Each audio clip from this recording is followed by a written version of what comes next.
بسم اللہ الرحمن الرحیم۔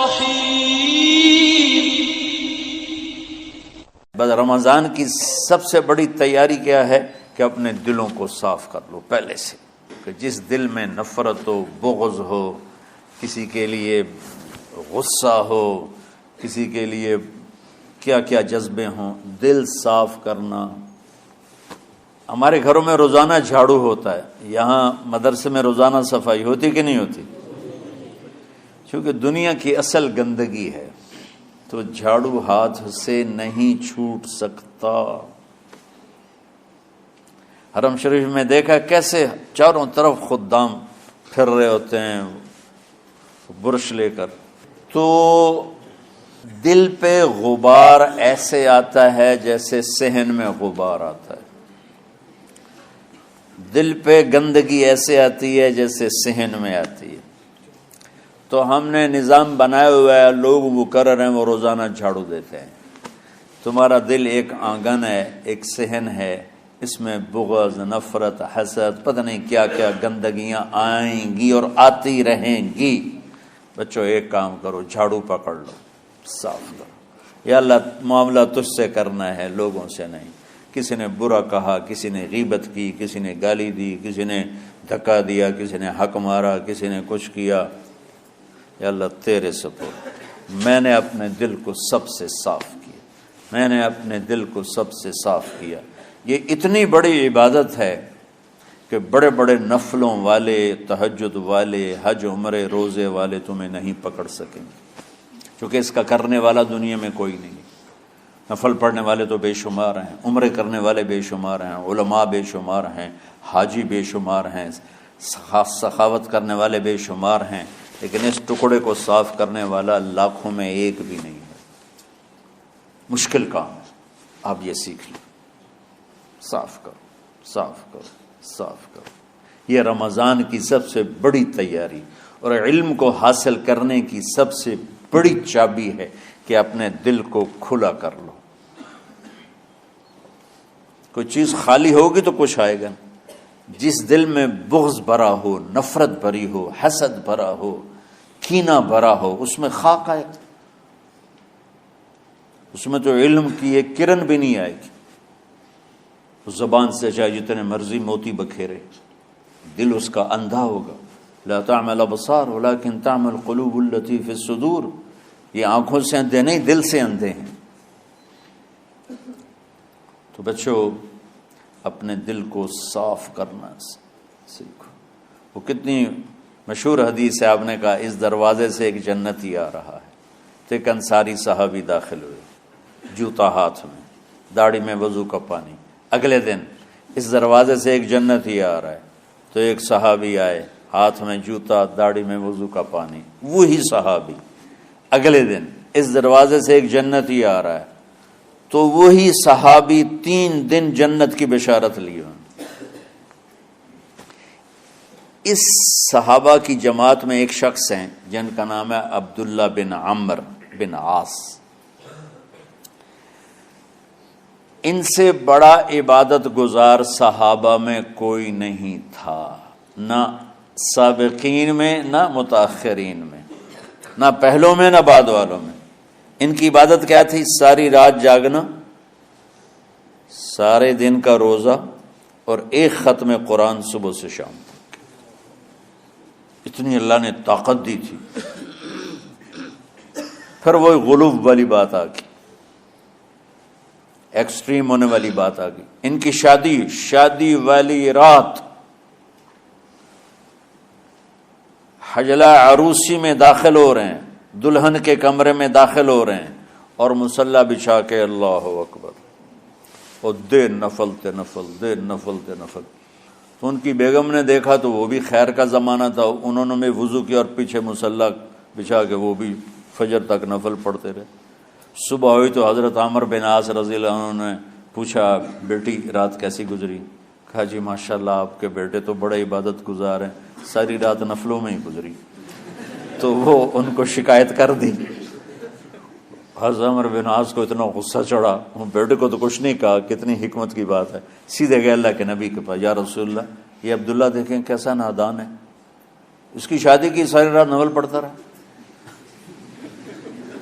تو آپ کہتے ہیں ماشاء اللہ ماشاء اللہ کتنی بڑی بات ہے، نفلوں میں گزر گئی، رات بھی نفلوں میں گزر گئی۔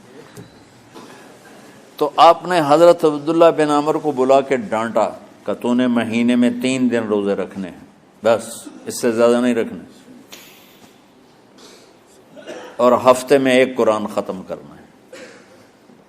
کہا یا رسول اللہ میرے اندر طاقت زیادہ ہے۔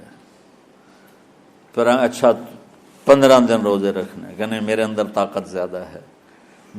آپ اس کو تھوڑا تھوڑا کر کے گھٹاتے رہے، اور وہ ہر دفعہ نہیں یا رسول اللہ میرے اندر طاقت زیادہ ہے۔ تو آخر میں آپ نے کہا اچھا چلو 100 میں داؤدی پہ آ جاؤ، 1 دن روزہ رکھو، 1 دن افطار کرو، اور 3 دن سے پہلے قرآن ختم نہیں کرنا۔ تو آپ نے اس کو پیچھے کیا۔ یہ بیٹھے تھے اس محفل میں، ان کے دل میں آیا کیا یہ بزرگ مجھ سے زیادہ عبادت کرتا؟ رات میں ساری جاگتا ہوں، دن روزہ رکھتا ہوں، 1 ختم کرتا ہوں، تو جنت کی بشارت تو مجھے ملنی چاہیے تھی، ان کو کیسے مل رہی؟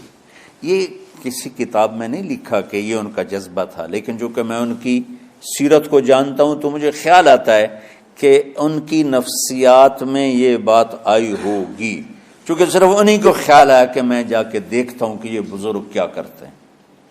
تو ان کے پاس پہنچ گئے، چاچا ذرا، وہ ادھیڑ عمر تھے، چاچا وہ میرے ابا تھوڑے ناراض ہیں، تو کچھ دن آپ کے پاس گزارنا کا، بیٹا بسم اللہ آ جاؤ۔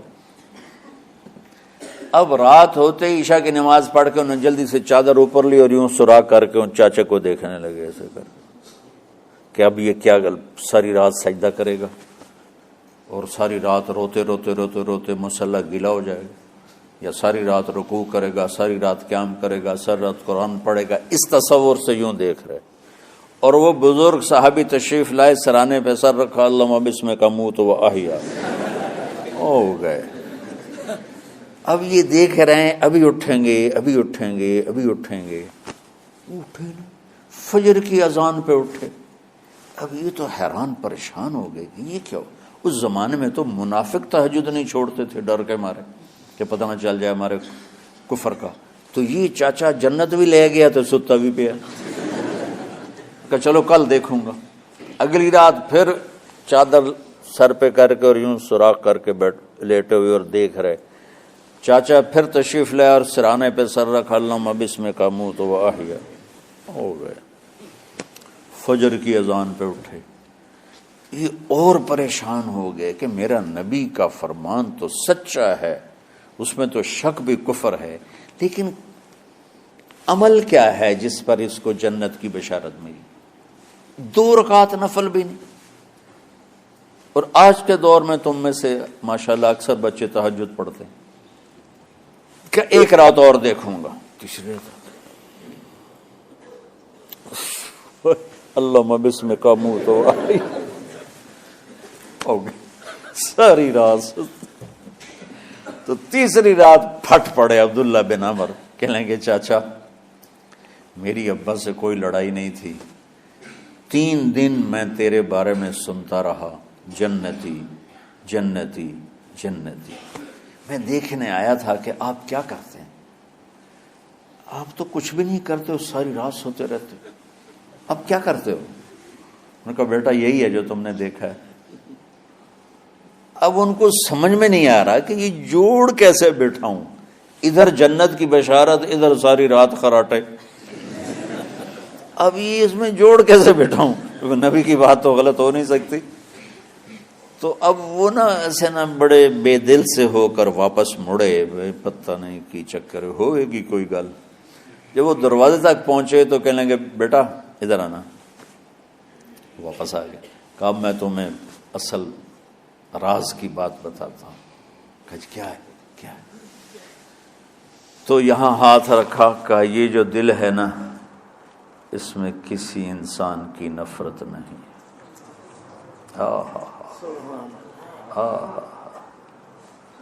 اور جب اللہ کسی کو رزق دیتا ہے، عزت دیتا ہے، مجھے کبھی حسد نہیں ہوا، مجھے خوشی ہوتی۔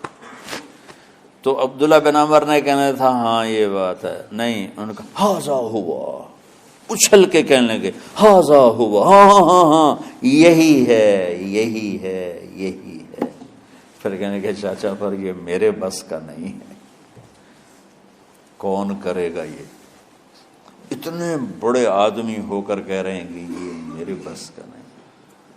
تو بچوں، دنیا میں جنتی بننا ہے